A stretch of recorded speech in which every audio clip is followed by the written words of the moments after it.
Hello everyone, my name is Neha Sharma, roll number 44. Today my topic is राष्ट्रीय शिक्षा नीति 1986। इसमें पढ़ेंगे हम परिचय, शिक्षा नीति का सार, शिक्षा की राष्ट्रीय प्रणाली, समानता के लिए शिक्षा, मूल्यांकन, गुण, सीमाएं। परिचय में भारत के पूर्व प्रधानमंत्री राजीव गांधी ने 5 जनवरी 1985 के नाम प्रसारण में घोषणा की। इसमें जाति, धर्म, लिंग भेदभाव को समाप्त किया गया। शिक्षा कोई भी हो, उसमें समानता हो, जो पूरे राष्ट्र में एक समान रूप में लागू हो। इससे पहले भारत सरकार ने विश्वविद्यालय शिक्षा आयोग, माध्यमिक शिक्षा आयोग नियुक्त किए, परंतु यह शिक्षा के विशेष स्तर तक ही सीमित रहे। कोठारी आयोग नियुक्त किया गया।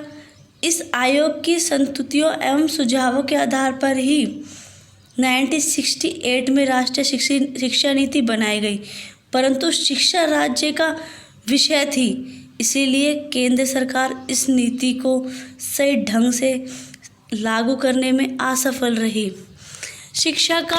राष्ट्रीय शिक्षा नीति का 1986 का मेन उद्देश्य यही था कि शिक्षा में जो असमानताएं हैं उनको दूर किया जाए। शिक्षा नीति का सार, आध्यात्मिक एवं भौतिक विकास की नींव रखी जाए। इससे अभिप्राय है कि विद्यार्थियों को इस भौतिक दुनिया में रहना सिखाती है तथा साथ साथ ही उसका आध्यात्मिक विकास भी करती है। नेक्स्ट है, शिक्षा सभी के लिए अनिवार्य है। शिक्षा सभी के लिए अनिवार्य, चाहे वह गरीब है, चाहे वह लड़की है, लड़का है। शिक्षा पाने का सभी को समान अधिकार है। मानव शक्ति का विकास, यदि व्यक्ति को अच्छे से शिक्षा प्राप्त होती है तो व्यक्ति का विकास होता है, वह अपने अंदर की शक्तियों को बाहर निकालता है और आगे बढ़ने की कोशिश करता है। सर्वोत्तम धन विनियोग से पता चलता है कि सरकार तथा समाज शिक्षा पर कितना खर्च कर रहा है, और ऐसा कहा गया है कि विद्या रूपी धन को जितना खर्च किया जाए वह इतना ही बढ़ता है, कभी कम नहीं होता।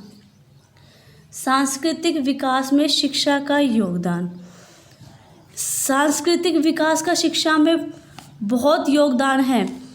जब व्यक्ति में शिक्षा का विकास होता है तो उसे अपने समाज के मूल्यों, राष्ट्र प्रेम, नैतिकता, देशभक्ति की भावना, ये सब जागृत हो जाती है और उसकी अज्ञानता दूर होती चली जाती है। समाज का योगदान, शिक्षा में समाज का योगदान बहुत ही महत्वपूर्ण है, जिसमें माता पिता, समुदाय, स्वैच्छिक संस्थाएं एवं अध्यापकों का योगदान मुख्य रूप से है, और इससे व्यक्ति को और अधिक बढ़ावा मिलता है। नेक्स्ट आता है हमारा शिक्षा की राष्ट्रीय प्रणाली।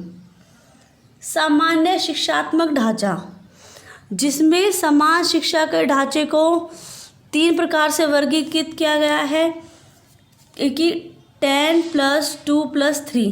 10 का अर्थ है कि प्राइमरी शिक्षा जो 5 वर्ष तक के लिए रखी गई, 3 वर्ष, फिर 3 वर्ष की उच्च प्राइमरी शिक्षा, उसके बाद 2 वर्ष तक सीनियर सेकेंडरी शिक्षा, 3 वर्ष की शिक्षा से कि उसमें महाविद्यालय की शिक्षा को रखा जाए, कॉलेज की शिक्षा। परीक्षा एवं मूल्यांकन की उनकी शैक्षिक उपलब्धियों के लिए परीक्षा का सफल प्रयोग किया गया तथा मूल्यांकन व्यक्ति के संपूर्ण व्यक्तित्व पर विशेष ध्यान रखती थी। आजीवन शिक्षा से अभिप्राय है कि शिक्षा ऐसी नहीं है कि कॉलेज तक ख़त्म हो गई या व्यक्ति कॉलेज के बाद नहीं पढ़ सकता। जब तक उसका मन है व्यक्ति शिक्षा ग्रहण कर सकता है। व्यक्ति के जीवन के साथ साथ शिक्षा चलती रहती है। प्रशिक्षण कार्यक्रम आयोजित करना, प्रशिक्षण कार्यक्रम कि शिक्षकों के लिए भी विविध प्रशिक्षण कार्यक्रम आयोजित करना। यह प्रशिक्षण विज्ञान, प्रौद्योगिकी, गृह व्यवस्था, कृषि, खेल कूद आदि का महत्वपूर्ण कार्य है। नेक्स्ट आता है हमारा समानता के लिए शिक्षा, नारी शिक्षा। नारी शिक्षा से अभिप्राय है कि अभी भी है कहीं कहीं कि नारियों को समान शिक्षा नहीं दी जाती। सोचा जाता है कि नारियां अधिक पढ़ लेंगी तो ये सम्मान की बात नहीं है, परंतु अब इस असमानता को दूर किया गया है। 1986 में मेन उद्देश्य यही था कि असमानता को दूर किया जाए। अनुसूचित जातियों की शिक्षा, इसमें 14 वर्ष तक के बच्चों को विद्यालय भेजते हैं और भेजा जाए, उन्हें प्रोत्साहन दिया जाए। जो बच्चे विद्यालय छोड़ चुके हैं उनके लिए निरौपचारिक शिक्षा का विशेष प्रबंध करना चाहिए और बच्चों को छात्रवृत्ति, पुरस्कार ऐसे प्रोत्साहन उनका बढ़ाना चाहिए। अनुसूचित जनजातियों के लिए शिक्षा, जनजातीय क्षेत्रों में विद्यालय खोलना चाहिए। बच्चों की प्रारंभिक शिक्षा के लिए विशेष सामग्री का प्रावधान करना चाहिए। विकलांगों के लिए शिक्षा, विकलांगों के लिए शिक्षा से कि विकलांग बच्चों की पढ़ाई के लिए अध्यापकों के लिए विशेष ट्रेनिंग का कैंप लगाना चाहिए। विकलांगों के लिए व्यावसायिक प्रशिक्षण देने का प्रबंध करना चाहिए। विकलांग बच्चों की पढ़ाई की व्यवस्था दूसरे बच्चों के साथ करनी चाहिए ताकि उन्हें फील ना हो कि हम विकलांग हैं। विद्यालयों में निःशुल्क छात्रावास की सुविधा करनी चाहिए। नेक्स्ट आता है कि अल्पसंख्यकों के लिए शिक्षा, कि ऐसे लोगों की शिक्षा की ओर समानता, सामाजिक न्याय का होना ज़रूरी है। ऐसे विद्यालयों की स्थापना जहां इनकी भाषा, संस्कृति को सुरक्षित रखा जाए। प्रौढ़ शिक्षा, प्रौढ़ शिक्षा से अभिप्राय कि दूरस्थ शिक्षा के कार्यक्रमों का आयोजन किया जाना चाहिए। स्नातक शिक्षण संस्थाओं की व्यवस्था, रेडियो, दूरदर्शन, वाचनालयों, पुस्तकालयों के माध्यम से प्रौढ़ों की शिक्षा का प्रबंध करना चाहिए। प्रौढ़ शिक्षा द्वारा प्रत्येक प्रौढ़ को अपने देश की सांस्कृतिक धरोहर के महत्व को समझना चाहिए। नेक्स्ट आता है हमारे इसके मेरिट गुण। राष्ट्रीय शिक्षा प्रणाली में के लागू होने से राष्ट्रीय स्तर पर शिक्षा को 3 वर्गों में बांटा गया है, जिसमें इसमें 10 का अर्थ है कि शिक्षा के 5 वर्ष तक की प्राइमरी शिक्षा, और 2 वर्ष का अर्थ है 2 का अर्थ है कि 2 वर्ष तक सीनियर सेकेंडरी की शिक्षा होनी चाहिए, और 3 का अर्थ है कि 3 वर्ष तक की महाविद्यालय कोर्स वगैरह की शिक्षा लागू की गई। राष्ट्रीय शिक्षा नीति में उद्देश्य बिल्कुल स्पष्ट है। मूल्यांकन एवं भारी परीक्षाओं में सुधार किया गया।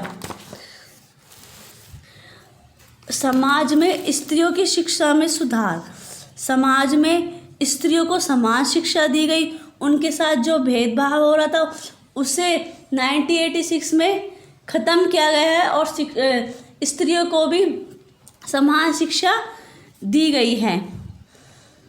नवोदय विद्यालय खोलने की व्यवस्था, नवोदय विद्यालयों में ग्रामीण क्षेत्रों में प्रतिभाशाली बच्चों को शिक्षा उपलब्ध कराने पर विशेष बल दिया गया ताकि बच्चे भारत के इतिहास के बारे में जान सके और एकजुट होकर रह सके।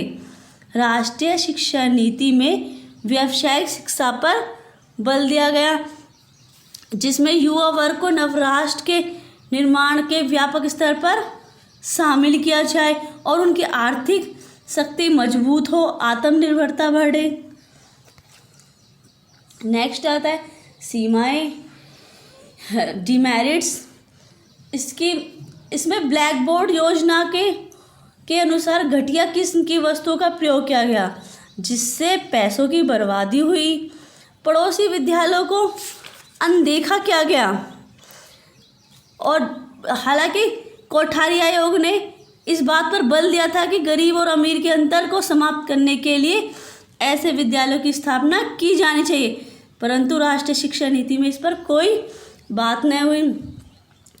अधिकारियों की संख्या अधिक, इसमें अधिकारियों की संख्या अधिक थी, जिनका पता भी नहीं चलता था कि कौन किस कार्य में भाग ले रहा है या किस कार्य में मदद कर रहा है। समयबद्ध नहीं, इसमें समय की कोई बद्धता नहीं थी और शिक्षा में काफ़ी सुधार की आवश्यकता थी, परंतु इन सुधारों को कब तक किया जाएगा, इसमें कोई समय की बद्धता नहीं थी। निरीक्षण का ना देखना से कि केंद्रीय सरकार तथा राज्य सरकार की इसमें क्या भूमिका है, इसमें देखभाल के बारे में कोई व्यवस्था नहीं की गई। Thank you, my topic finish.